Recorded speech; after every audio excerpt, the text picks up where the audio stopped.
Now this is a very special walk-in because we're on the catwalk. On the catwalk, I should have noticed. I should be used to this by now.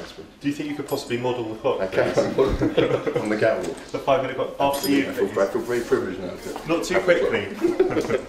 We are in a model agency, so the phone may ring. Yes. Will you count us down, please? I will do. 4, 3, 2, 1. Who, in your opinion, is the best-looking man ever to have lived? Paul Newman.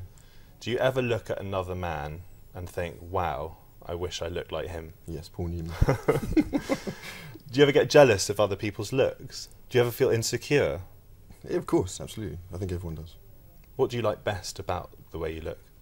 I don't like much the way I look at all. That's the funny thing. My eyes, I don't mind, but they don't work properly. So. Do you ever have a bad hair day? I always have bad hair days. My hair has a life of its own. It does exactly what it wants. So, yeah. Now you famously have a very well-toned body. Cheesy question. Yeah. How do you get it looking like that? A lot of hard work. Unfortunately, there's no big secret. There's no nothing. It's just hard to graft down the gym. So that's the gym. Yeah. What sort of things? Big weights? Whatever you want to do, whatever whatever you want to achieve with you down the gym. Big weights for bulk, smaller weights for tone. Do you have to watch what you eat? Well, I love my food, and typical English guy, I love my booze as well. So I'm careful, and everything's in moderation. So I suppose I watch it.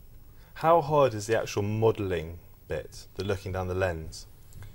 At first, it's really difficult. You're like a bunny in headlamps. You have no idea. But then you become something that's called like camera aware, and I didn't know what that was. But you're suddenly becoming, you know where the camera is and the angles you look best at and everything.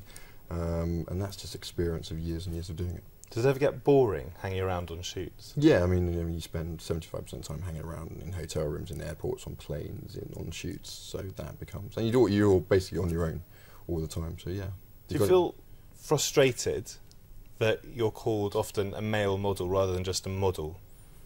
I think there's so many different models: female models, male models, glamour models. I mean, so you have the male model. I don't think there's anything wrong with that. The way we are kind of perceived in some ways. I don't know, people don't have access to male modelling and the modelling industry. So I think there's a stigma. There's huge stigma and stereotypes, and the only thing really people have from that is watching Zoolander. So, and that to me is silly. How did you get into modelling? I won a television competition. A long time ago? Yes, 9 Not years that ago. long, 9 years ago. No, it's quite a long You're time 30 ago. now? I am 30, yeah. Do you think you could keep going into your 60s, 70s, 80s? You can do. Men can, or women can as well, but men, they go through stages and you look very young, and then you've got to go into a man, and then you get grey hair. So you can go through all these different stages, and there's guys who are 40 and 50 out there who are doing really well for themselves. Now, you've been working on a project giving tips to men on how to look good. Yeah. What's your top tip? Top tip is probably just trying to become a bit more individual. We used to, before globalization, before the brands was available online and in every city around the world, that we all used to have to choose our own, suits and tailors and cloths and everything else. And so everyone was, like the London Dan is very individual. Now everyone's kind of the same. They wear the same things, and it's a little bit boring. So yeah, become a bit more individual. Do you enjoy being well known? Do you enjoy your lifestyle? I mean, I'm quite shy. So, there's some things where really I just, some situations I just want to run under the local, the next table and hide. But I've kind of learned to deal with that. So there's perks and there's pros and cons to it. Is it quite international? Are you flying about the place a lot? Yes, I mean over the last few years I probably had like 80 something flights a year. So that's my normal life. That's like flying around, isn't it? When I come home, that's kind of a bit of a holiday for me. Again, I want you to be really honest. Mm-hmm. Does looking the way you look get you lots of female attention and male attention? It does. It does get me attention. But I mean, a lot of people say I'm quite intimidating, so a lot of people don't come and approach me. What do you think you would have been had you not become a model? I always wanted to be a veterinary surgeon, but the brain let me down on that one. So I would have done something with cars, probably a motoring journalist or something. What are you passionate about? Passionate about cars, antiques, love interior design, photography. And where did you go to university? Went to Cheltenham, Gloucestershire.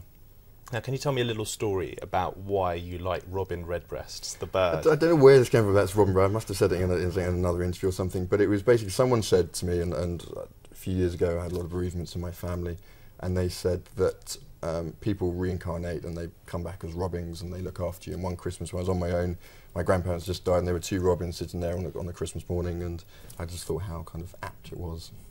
How do you wind down? What do you do in your free time? My God, I don't have much free time. Probably normal everyday things is my kind of wind down time. Driving, I love driving, that's my wind down time. Now, the girls, my friends, who knew I was going to interview, want your number. Yeah. Are you going to give it to me? If I could remember, I'd give it to you. You can't remember your own number. I don't believe you. Something tells me that was a very smooth way out. Really good to see you. Good to see you. Thank you.